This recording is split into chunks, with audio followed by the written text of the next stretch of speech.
Estamos aquí de regreso en A Mano Limpia. José Remón, ingeniero en telecomunicaciones, Santiago Alpizar, abogado de inmigración, y también Andrés Abulquerque, analista político, hablando de Cuba, diversos ángulos. Y la pregunta que te había hecho, Santiago, es, con esos arreglos, este restablecimiento de relaciones, la deportación de cubanos, se ha estado hablando del tema. Ahora, por otra parte, ¿Cuba se puede ver obligado a extraditar cubanos que tienen juicio pendiente aquí en Estados Unidos? Pudiera ser. O sea que muchos de estos señores que están escapando con dinero a Cuba pudieran terminar aquí. Claro que sí. Todo depende de la voluntad de los dos gobiernos. Y si es cierto que no existe un convenio de extradición y de deportación entre Cuba y los Estados Unidos, está claro que ha habido casos, no tanto de extradición como de deportación de cubanos, y han venido haciéndose casi toda la semana desde los Estados Unidos a Cuba. Y lo simpático del caso, si es que la palabra cabe, es que en muchas ocasiones las personas que son deportadas reciben un tratamiento pésimo por parte de las autoridades cubanas, porque la familia se entera en Cuba de que el familiar suyo que tenía viviendo en los Estados Unidos por 30 o 20 años está de regreso al país y va a estar en su casa dentro de 40 días, porque tienen que pasar un periodo de cuarentena de 21 días, que son 3 semanas, en un lugar especial que hay ahí en el Combinado del Este, en La Habana. O sea, las deportaciones se están haciendo, las extradiciones no sé. Pero deportaciones sí hay a Cuba. ¿Y en un hipotético gobierno futuro en Cuba, se aceptarían todos esos deportables? ¿Legalmente cómo es eso? Nuevamente, el proceso de deportación, lo único que tiene que existir es la voluntad del gobierno para recepcionar al deportable. Y hay un incentivo, cada deportable representa a Cuba unos 30 o 40 mil dólares. Entonces... Sí, ahí cambia todo. Ahí cambia es muy todo. importante que lo sepan, que con un deportado a Cuba van 30 mil dólares al gobierno cubano. José Remón, el tema de las comunicaciones. En este acuerdo se supone, presuntamente, que se va a abrir Cuba a las comunicaciones, al ciudadano de a pie. ¿Cómo va eso? Pues eso no se ha movido ni un centímetro. Como todo lo desde el primer día yo estoy diciendo que lo único que ha ocurrido es que Alan P. Grosso está en Estados Unidos y los 3 espías están en Cuba. El resto está en veremos. Exacto. Bueno, aparentemente 53 presos fueron liberados recientemente, aparentemente. En distintos foros se ha venido hablando de este tema y el problema es que Texas es un monopolio en Cuba, un monopolio que tiene una concesión para operar todos los servicios de telecomunicaciones por 30 años, en forma exclusiva, inclusive por 15 años. Yo sé, ¿cómo o qué interés puede tener un monopolio en ceder parte a un participante externo para dejar de percibir ganancias o para compartir ganancias? Realmente no se ve claro esa posición.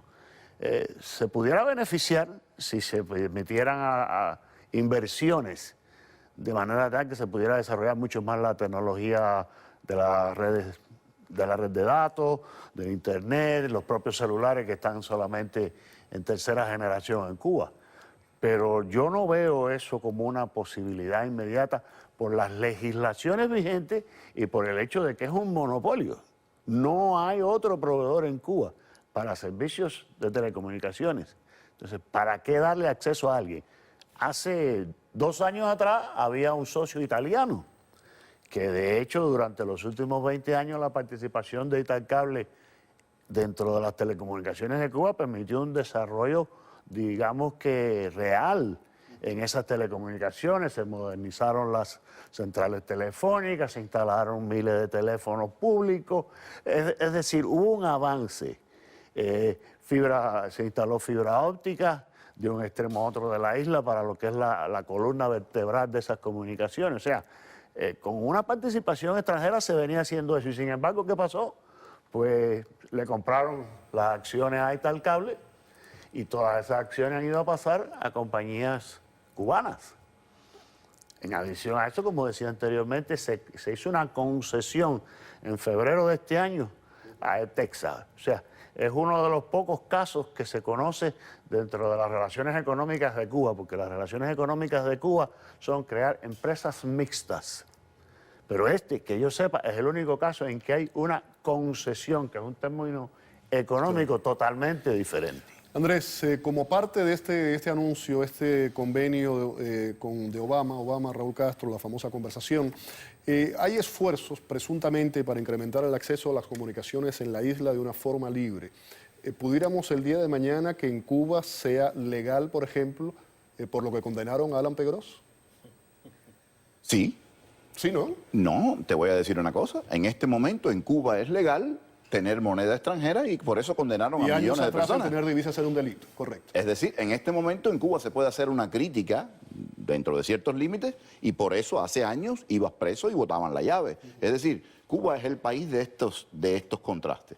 Yo lo que pienso, mira, lo que acordaron yo pienso que 18 meses para bajarse los pantalones no son necesarios. Para bajárselo basta un minuto y la voluntad. Entonces, no porque quiera defender a nadie, pero pienso que 18 meses de negociación da para algo más que para eso.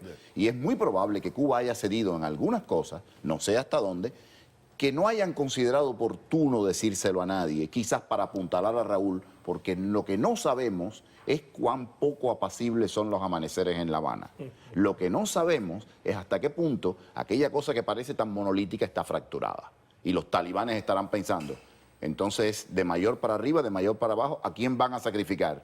¿A quién van a mandar? Yo te aseguro que los que volaron los aviones del 24 de febrero, aquel fatídico, no están contentos. Los dos hermanos, los tenientes coroneles. No duermen tranquilos, porque dice, conocen a la gente que tienen encima, dice, si hay que sacrificarme, me van a sacrificar a mí. Entonces, los amaneceres no son apacibles. Lo que se acordó, no lo sabemos y es posible que se haya acordado. Mira, tienes que dar algo, porque yo te estoy dando todo esto. Lo que, como siempre, pienso que Cuba va a hacer es demorar esto lo más posible.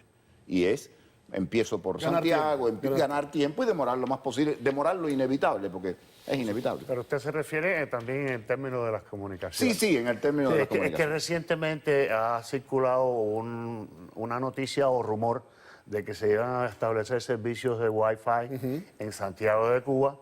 Este hecho inclusive fue desmentido en el día de hoy por parte de Texas en una comunicación, la cual tengo aquí para tu disposición, que fue publicada por el diario Grama, donde desmienten Se desmiente. esa otra noticia que esta fue dada por un blog periodístico de la Unión de Escritores de Cuba. O sea, aquí vemos que hay hasta contradicciones en las fuentes que originan noticias, que quizás son creadas por la expectativa, porque lo que sí es cierto y creo que vamos a coincidir. Hay una enorme expectativa en Cuba por todo esto. Sí, claro, Entonces claro. podemos deducir de todo esto que hay o mala fe o una gran improvisación, ¿no? Un poco de las dos cosas.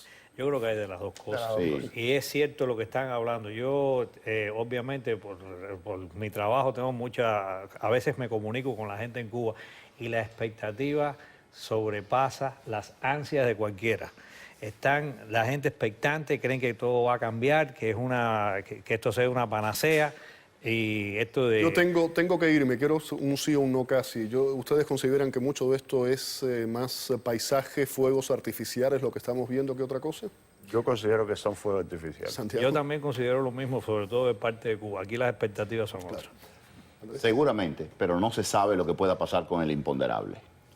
Gracias a los tres por haber estado aquí en el programa.